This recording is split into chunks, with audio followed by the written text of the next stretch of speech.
Padamnya listrik membuat aktivitas warga terhambat. Anak-anak yang tengah mempersiapkan diri menghadapi ujian terpaksa belajar menggunakan lilin karena rumah mereka gelap gulita. Tidak hanya mengganggu kegiatan belajar, pemadaman listrik juga berdampak pada aktivitas rumah tangga warga.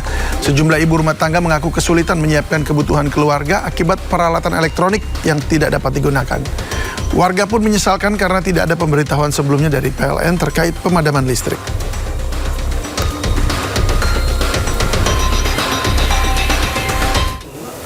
Hari kedua sistem penerimaan murid baru SPMB pada Rabu pagi, ratusan calon siswa SMPN Negeri 1 Brebes, Jawa Tengah antre datang ke sekolah sejak subuh. Hingga hari kedua sudah lebih dari 1.000 calon siswa yang mendaftar.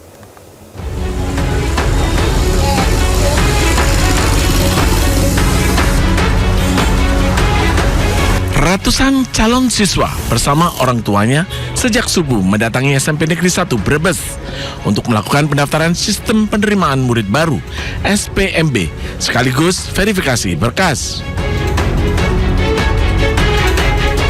Meski pendaftaran dan verifikasi bisa dilakukan secara online, pada hari kedua pendaftaran mereka memilih datang ke sekolah lebih pagi agar cepat dilayani. Apa dekat? Itu Pasar Batang, kelurahan Pasar Batang. Jam berapa tadi berangkat dari rumah? Ini lanjutan kemarin, Pak. Kemarin? Berangkat jam 5. Ini berangkat tadi. Kenapa belum selesai, Bu? Kenapa belum selesai kemarin? Iya, masih berlanjut kemarin sih, Pak. Jamnya udah selesai sih kemarin.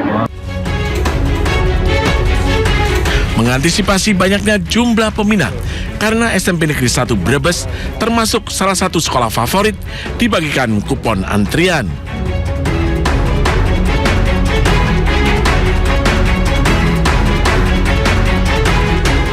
Cuma mungkin bagi mereka itu adalah bahwa kita memberikan yang terbaik, terutama pendidikan karakter cara. Dan satu mungkin yang mereka tahu bahwa kita ingin menjadikan mereka bukan hanya juara medali atau piagam, tapi juara di hati orang. Ini yang menjadi konsep kita utama karakter adalah juara di hati orang.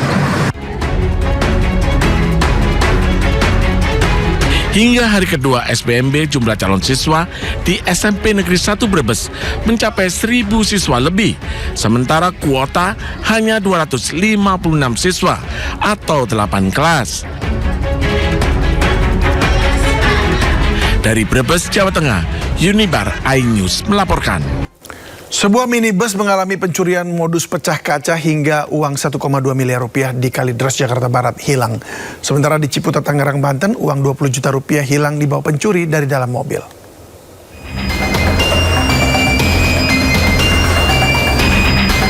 Kaca mobil ini pecah usai dibobol pencuri di Jalan Taman Surya, Kalideres, Jakarta Barat. Saat kejadian, pemilik mobil sedang membawa ban yang kempes ke tukang tambal ban yang ditinggalnya. Justru mengalami pencurian pecah kaca. Dua pelaku yang mengendarai motor menggasak uang 1,2 miliar rupiah yang disimpan di tas di dalam mobil. Berapa banyak, Pak? Berapa nominal, Pak? Yang Ya, jelas namanya 1,2. 1,2 apa, Pak? M. Oh, 1,2 M. Iya, Jakarta. Itu katanya uang apa, Pak, katanya, Pak? Waktu saya ke situ kurang kereta. Berarti hanya uang aja, Pak? Atau ada barang-barang lain juga yang diambil? Ya ngomong sih uang doang. Uang doang? Ya.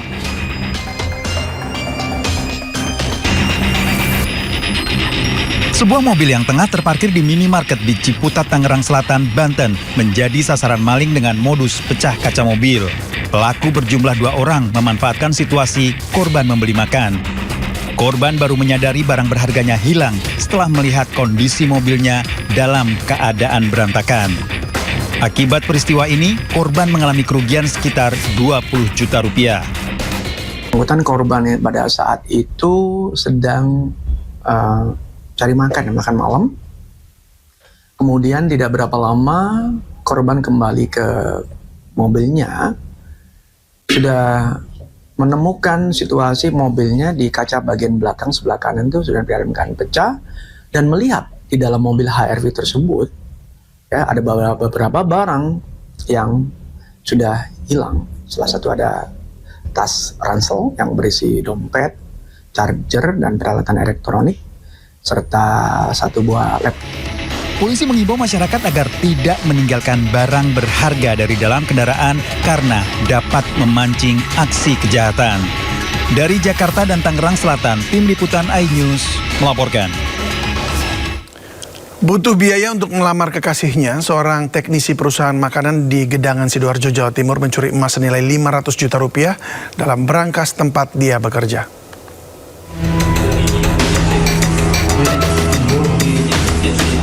Butuh uang untuk biaya melamar kekasihnya, ABS, 26 tahun, warga desa Sukolego, Sukodono ini membobol brankas dan mencuri emas senilai 500 juta rupiah di tempat kerjanya sendiri. Pelaku karyawan bagian teknisi melakukan aksinya saat jam pulang kerja.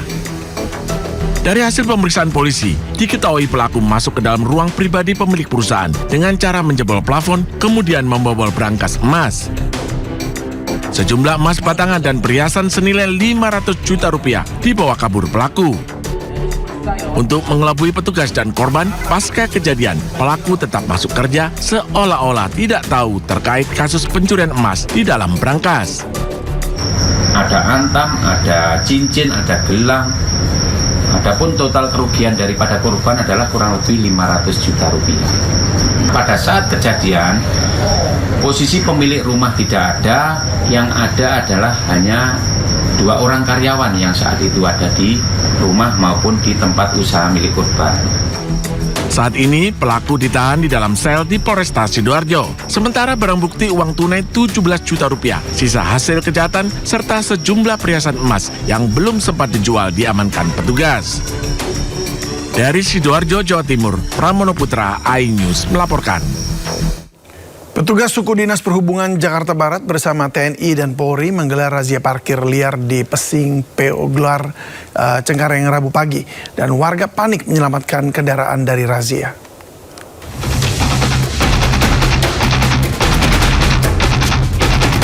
Warga Pesing Polgar Cengkareng Jakarta Barat panik saat melihat kedatangan petugas gabungan Suku Dinas Hubungan Darat bersama TNI Polri menggelar razia parkir liar. Sejumlah warga tergesa-gesa menyelamatkan sepeda motornya agar tak terjaring razia. Bukan hanya menyasar sepeda motor, kendaraan truk muatan barang dan mobil pribadi yang terlihat parkir liar di bahu jalan tidak luput dari razia ini. Kendaraan yang tak ada pemiliknya langsung digerebek paksa petugas. Menurut warga, lokasi ini tak pernah macet meski ada kendaraan yang parkir di bahu jalan. Ada pemberitahuan surat atau pemberitahuan dari warga lah, dari RT ke RW atau ke warga kan. Oh, ini kan sebenarnya nggak ada pelangnya juga, Bang. Pelang apa tuh, Pak? Pelang memang nggak parkirnya kan nggak ada tuh yang rambu. Razia parkir liar ini akan terus digelar petugas Dinas Perhubungan DKI Jakarta demi mengurangi kemacetan arus lalu lintas di ibu kota. Dari Jakarta, Miftahul Gani, iNews melaporkan. Sementara itu pemirsa, walau sudah terkena razia parkir liar sehari sebelumnya,